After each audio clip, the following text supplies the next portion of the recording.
Hi, everyone. Welcome to the special simulcast of the Neil Haley Show and celebrity interviews live from the grotto with Greg Hanna. Greg, what's going on, man? How are you? Doing fantastic, Neil. I'm really excited to talk to our guest today.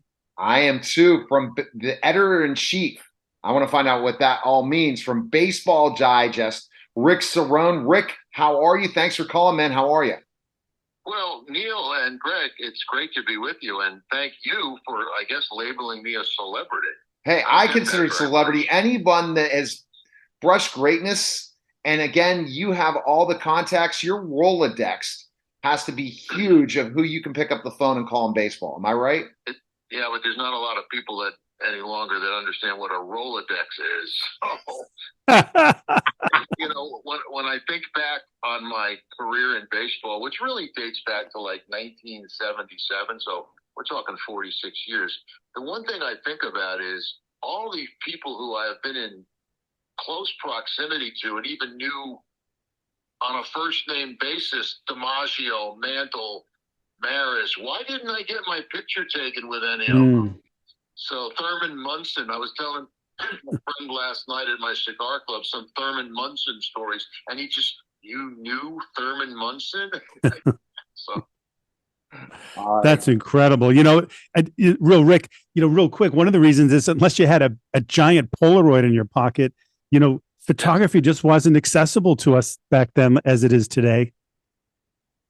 that's exactly right. And I really still don't do it today. Like I just think about people I've been around or whatever, that I don't say, hey, let me take a selfie with you, or let me, it's just not something I was ever, I don't know, inclined to do, and I'm paying for it now. but see, when I was saying Rolodex, now you're sounding like I'm one of those commercials. I'm being like my parents. Yes. Thanks, I appreciate that. I turned 50. I turned 50 on January 7th, so I can Well, be wait, like. wait till you're 60. It gets more fun as you go. So we'll say whatever we say. You can talk to anyone in baseball. And what do you think in like looking at the years of baseball and how baseball's changed? Meaning the way public relations, because you were in the PR game forever, being of all the Yankees, the Pirates, and all these different things in Major League Baseball, to now being the editor in chief. What do you think has changed? Because when we have that role of public relations, we have that role in marketing, Right, the challenge or in media, the challenge is all the different logistics that have to happen to make something right, happen. Just like our interview today, we had to pull strings to right, make it happen. right. Well, that's a really good question. And I don't think the average fan really realizes the vast difference between coverage of the game and the PR end of the game, how it's changed. I'll tell you the reason why. And I saw this. Look, I left the New York Yankees after the 2006 season. So that's what, almost 17 years ago. I could see the change happening then because when I started out working in baseball in the early 1980s, teams did not really have, other than maybe the Yankees, teams didn't have their own magazines. They certainly didn't have their own websites. They certainly didn't have their own TV networks and all the elements that belong to those things. Like the Yes Network, for example, they have a Yankees magazine TV show. They've got a daily in studio show. They're looking for features. Everybody's looking for something. So everybody on the outside is kind of pushed down the pecking order. Aaron Judge or Pete Alonso, and I don't want to limit this to teams, Jose Altuve, they've got to do team related uh, responsibilities before you even get to the outside, which makes when you're the editor of a print magazine, Baseball Digest, even though it's been around for 82 years now, it's a real challenge to get Mm. interviews, to get time, because the the landscape of the industry has changed dramatically. Wow, that's crazy. Do you have any good? I'm from Boston. That's where I'm sitting right now. Do you have any good, insider Yankee Red Sox stories you can tell me? Oh, I've got a great Yankee. I mean, I have to go back to 2003, when, we lost game 6 of, of that, of that ALCS against the Red Sox. I don't go back to 2004. That's another story. But now we're playing the Red Sox in Game 7 in 2003 at Yankee Stadium. Clemens versus Pedro. Think of that. Yeah. I remember at the time I realized how iconic that matchup was. Wow. But anyway, I wanted to keep a positive attitude, right? So somebody had given me a piece of paper that they got. I don't remember how they got off the internet back then. I don't know, but it was a photograph. And I called my staff together, and I had told them already, we're not losing this game. I don't want anybody with their head down. You got to plan for everything from post game to this and that. Keep your head up. So right before the game, I called them back into my office, and I held up this piece of paper, and I said to them, I want you to look at this. All the pieces are in place. And what was on that piece of paper was a picture of the Fenway Park grounds crew under Joe Mooney back then, painting the World Series logo on the field before Game 7 of the ALCS. And I remember saying, all the pieces are in place. So that was the end of our domination of the Red Sox. I remember Bernie doing an interview one time prior to 2003 and saying that Yogi came up to him and said, don't worry, these guys we never lose to these guys. And Bernie's kind of like, wow, that's going to come back to haunt us someday. And it was 2004 when we had a 3-0 lead, and the lead at the bottom of the ninth that couldn't close the deal. Oh, wow. When I think about this whole thing that I've been wearing this media hat, Rick, for 13 years myself, building it from the ground up on a college radio station. I was talking to Greg about also I produced a professional wrestling talk show and a live call-in show back 20 years ago. I'm a former professional wrestler. I look at specifically interviewing all these amazing people I've gotten to interview. You have interviewed the greats, in baseball. Do you feel that most of them are down to earth? Because again, what makes greatness in your mind? What do you define it? Because you've met so many, from the prima donnas to the most brilliant men in baseball. What separates them? And do you see that separation they're going to be successful after baseball? Most people, and I can really only speak to baseball. I don't really cover football or hockey or the NBA. I'm talking about baseball. But most people of the 1,000 that will play in Major League Baseball this year alone, most of them are regular people. You're going to have your few top of the end prima donnas that have entourages and things, but most of them are regular guys. That's the one thing I always noticed, when you're in spring training and you're with the team on the road. Most of them are just, regular guys that are going to go back to a regular, they may not have to, it may not be as important for them to work as the rest of us. But, the other thing is, they're people. If you took 1,000 of anything, right? I remember somebody criticizing baseball teams because, they're always messing around on the road and they have groupies and all this. I said, let me just tell you something about Major League Baseball players. The ones that are single, they do whatever you want, but we drive up to a hotel with 40 guys on the bus, and the bus lets out, and there's all these women in the lobby. There's hanging around. Okay, I will tell you that if a bus of 40 dentists, or a bus of 40 accountants, or a bus of 40 plumbers, whatever whatever the job field may be, more of them would hook up than Major League Baseball players. So people should not be casting stones. So the other thing is, if you have 1,000 people, you're going to have some great people, some, look, I had how many players did I have with the Yankees and the Pirates? Add them all up. Okay, it comes to 411 players total. They didn't all like me. We didn't all get along. You know, they're people. Some people, some players didn't like my sense of humor, or some player could tell me if I saw him now after 20 or 30 years, you remember that time you said that remark to me? I never forgot that. And I probably don't even remember it. It's just the way it is. Everybody wants to look at this as somehow these people, they do have a gift from God, a talent, right? But they have regular lives. When those players walk in the clubhouse, right?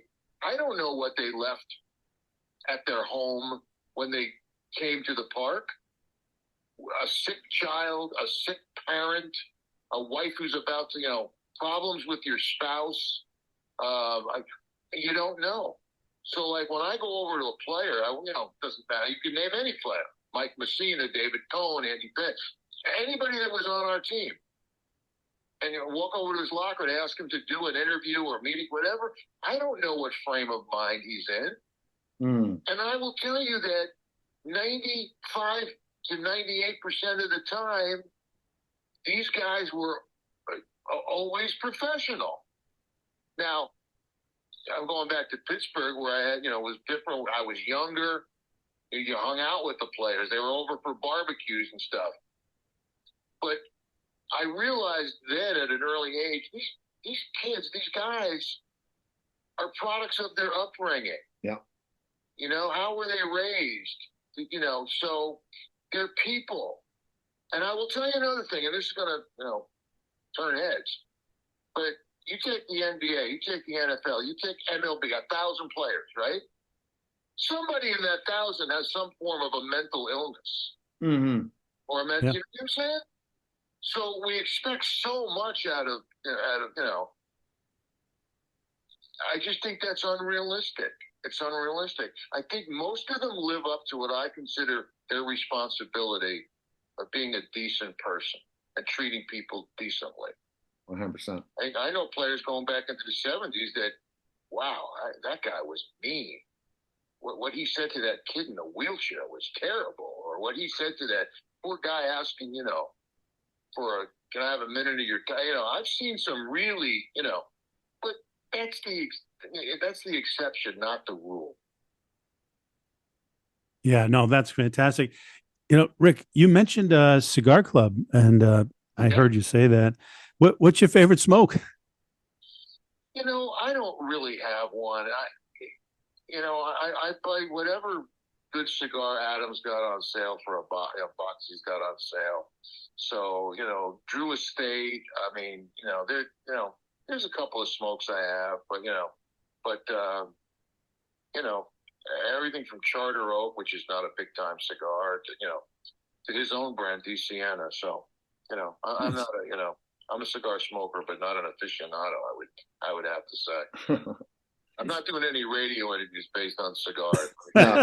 Now, Greg, talk about having the hardest boss in the world. We're going to find out about the boss, George Steinbrenner. We all remember the Seinfeld episodes where George was, again, working for George Steinbrenner. But we know all the stories of George Steinbrenner throughout the time of his life in baseball, the Yankees. And I remember talking to Jim Leyritz and telling me stories about George Steinbrenner and different things. Leyritz is a character, isn't he? For sure. But he's a great guy. I enjoyed that interview with him. But what would you say specifically about working for the boss? Teaching young people today, work for somebody who really has high expectations. How tough was it? Were you on your toes all the time? Well, before I get to the boss, I gotta say one thing about Jim Leyritz. When he hit the home run, to tie the game in Atlanta in the World Series, I was near the dugout and I called him over to the corner and I said, by the way, you've just insured yourself with being invited to every Old Timers Day for the rest of your life, but put that bat away. I told him, he goes, what? I said, take the bat and put it away. And later he goes, yeah, I should have put the bat away. I broke it. So anyway, that's Jim, who was a character. Great guy. I love him. But Mr. Steinbrenner, he fires people like it's a bodily function, which is what George Costanza said of him. He never fired me.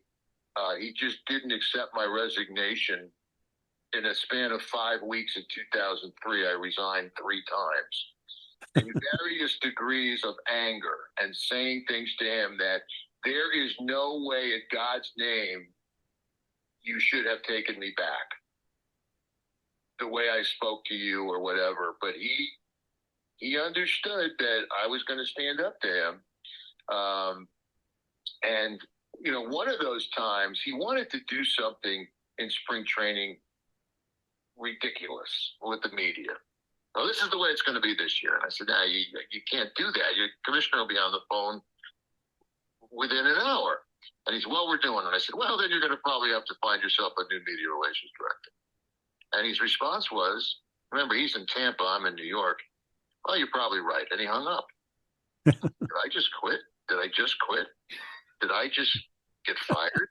And this was at the end of the day. So I went home, and my wife, Karen, who worked in baseball and gave up her career to let me fulfill my dream back in the 80s, I explained to her what happened. And I said, well, I don't know what to do here. She goes, you know what? Remember what George did on Jerry told George to do on Seinfeld when George aired out his boss? He told him, why don't you just go back like nothing happened? And I'm like, yeah, how'd that work out for George Costanza? He got thrown out of the meeting, and, you know, and then he ended up trying to poison his boss. But anyway, so that's what my counsel is. Just go to work tomorrow and act like nothing happened. So I went to work, and the whole day goes by, and we're working on the Jose Contreras press conference, which was to be the next day, and nothing. And finally, at the end of the day, Mr. Steinbrenner on line one, yes, sir. Yeah, now you're all set for tomorrow. You'll feature Hal. Hal will represent the family. I said, well, obviously we've dodged that bullet. So at the end of the conversation, he says, now you need anything else? I said, well, wait a second. You and I had words yesterday about this, idea. He goes, oh, yeah, forget it. I thought about that. We're not doing that. So dodge that bullet. But there were many of them, but he gave me a lot of rope. I loved him dearly then and now. I kind of got him. I had a lot of him in me, I think. I mean, I was more like him, except for the business brilliance, But, I got to say, geez, I mean, how can I be critical of the guy when I'm exactly like him? So, but people always ask me, what was it like to work with Mr. Steinbrenner? Maybe they should have asked him, what was it like to work with Cerrone? Because I know Hal knows this. Hal Steinbrenner and Brian Cashman and people that were there. Wow, we had some battles. All right, Greg. I know your brain's churning about some questions for Rick. Go. Well, I ready to ask my favorite question. That's what I want to ask him. Good. Yeah. So Rick, I always ask this question of everyone I speak with, and I love every answer I get, and I can't wait to hear yours. What would you say is the most important thing you've ever learned? The most important thing I've ever learned? Well, I'm going to Yes, tell you sir. a story. Okay. So my wanting to have this job as the PR director, and I have a very easy answer for this. So, I'm flunking out of high school after being my freshman year. I had to take 2 classes over again in the summer of freshman year just to be a sophomore. And then a twist of fate, happenstance, an act of God, whatever. Going into my sophomore year, my guidance counselor becomes the principal, so I need a new guidance counselor. Now, I don't know how the kids, the students were divvied up to the new guidance, to get a new guidance counselor, whether it was alphabetical or whatever. But I ended up with Forrest Buddy Dowds, who was the football coach. And long story short, I'm sitting in his office. He's looking at my grades, and he asked me this question. Says, what do you see yourself doing when you're a grown-up? And I know that whatever I answer him, he's going to say, well, you're probably going to need a high school diploma for that. And we're not on a, we're not going down that road. But what I said to him was, that's easy, coach. I'm the public relations director of the New York Yankees. So I explained it to him who had the job, how long he's had it, what he does, what his responsibilities are, and his response changed my life. It was, you think you can do for my football team what this guy does for the Yankees? So I walked into there flunking out of high school, and I walked out with a job. I'm the public relations director of the Yorktown High School football team. Okay. More happenstance later, or opportunity, I end up at Northern Illinois University in DeKalb, Illinois, because I worked for somebody in high school, a local writer that went to become the sports editor of the DeKalb Daily Chronicle. So remember, wow, it was happenstance. It was but if I say I don't want to go that far away, well, my life, we're not having this conversation right now. So I'm at Northern Illinois, and we get an invitation at the student newspaper to a college sports editor seminar at Wrigley Field. Okay, on a Saturday afternoon, they're playing the Reds at 12 o'clock. There's going to be this seminar. Okay, so me and this other sports writer, Phil Cadner, who went on to have a legendary career as a political writer in Chicago, we go to Wrigley Field. Okay, I don't remember anything about the seminar, where it was, nothing, even though that was probably the most important day of my life. Because Phil and I get there, I later learned, like this year, that Phil had never been to Wrigley Field before. He was a White Sox fan and was not allowed. That was like going, crossing the Iron Curtain. So we get there, it's 9 o'clock in the morning. And this thing's at noon. And we go to the press gate, and the guy somehow lets us in with this letter about the sports. He says, it's 9 o'clock in the morning, but we can't have you two roaming the streets, so go on in. So we're in Wrigley Field. It's completely empty. And after about an hour, a guy comes out of the left field corner where the Cubs clubhouse was in uniform. And long story short, Phil yells, "Holy crap, that's Ernie Banks, the legendary Mr. Cub, let's play two." So he's walking down. We're by first base. He's at third base. And Phil yells out, "Hey, Ernie, over here." And he waved. We both waved. So what do we want Ernie Banks to do? Wave back. What does he do? He walks over to us. "What are you two guys doing here? You're the only guys here." And Phil, bless his, we said, "We're here for the college sports editor seminar." And Ernie Banks says, "Oh, you two want to be writers." And Phil, bless his heart, says, "Well, I want to be a writer, but Rick here wants to be the public relations director for the Yankees." And with that, Ernie Banks gets in my face and starts giving me this pep talk about, if I believe it, it will happen. If you believe it, it will happen. Now say it. Say it back to me. I'm going to be a big league PR director. I'm going to be a big. Say it louder, louder. And I was saying like 10 times, So he goes, "All right, you remember to come and say hello when you get to the major leagues." All right. Wow. Okay. All right.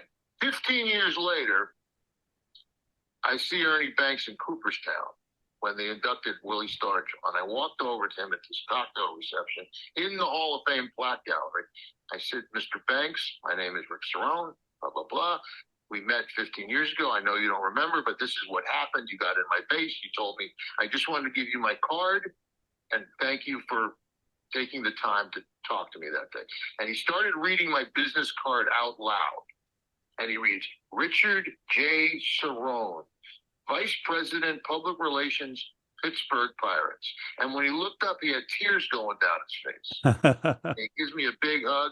Now, the funny part is, a half hour later, he comes back, right, with a woman. He goes, hey, Rick, would you mind telling that story one more time for my wife?" Okay, so the lesson I learned, the most important lesson is this. If you just take the time to make someone's day, you just might change their life. Wow. That's so powerful. That? That's a wow. All right. So Rick, where's the best place we can find information? Because we do have to get rolling. Where can we find info? On Baseball Digest? Yeah. Just go to Go to If you want to subscribe to Baseball Digest, go to baseballdigest.com/subscriptions. 2 years for the price of one. Or go to us on Twitter at Baseball Digest. Follow us on Twitter. We appreciate it, Rick. Thanks again.